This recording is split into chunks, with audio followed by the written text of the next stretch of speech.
বন্ধুরা, ভারতের টাকা বা রুপি ইউএস এর ডলার বা দুবাইয়ের দিরহামের থেকে তার ভ্যালু অনেক কম। মানে ওখানকার টাকার ভ্যালু আমাদের দেশের টাকার থেকে অনেক বেশি। কিন্তু আপনি এটা জেনে অবাক হবেন, পৃথিবীতে এমন একটা দেশ আছে যেখানে ভারতের টাকার ভ্যালু ওই দেশের তুলনায় অনেক বেশি। আসুন জেনে নেই। ভিয়েতনাম। ভিয়েতনাম হচ্ছে থাইল্যান্ডের পাশে অবস্থিত ছোট্ট একটা দেশ। সেই দেশে ভারতের 1 টাকা সমান ওখানকার 300 ভিয়েতনামি ডং। ওখানকার টাকাকে ডং হিসেবে গণ্য করা হয়। যদি আমরা ধরি এখানকার 100 টাকা ভিয়েতনামে নিয়ে যাওয়া হয়, তাহলে ওটা ওখানে 30,000 টাকার বেশিও দাম হতে পারে। মানে এখানকার 100 টাকা ওখানকার ওই টাকা 30,000 টাকা। তাহলে দেরি কেন?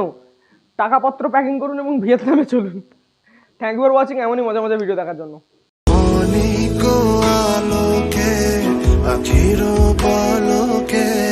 তোমায় যবে পাই দেখি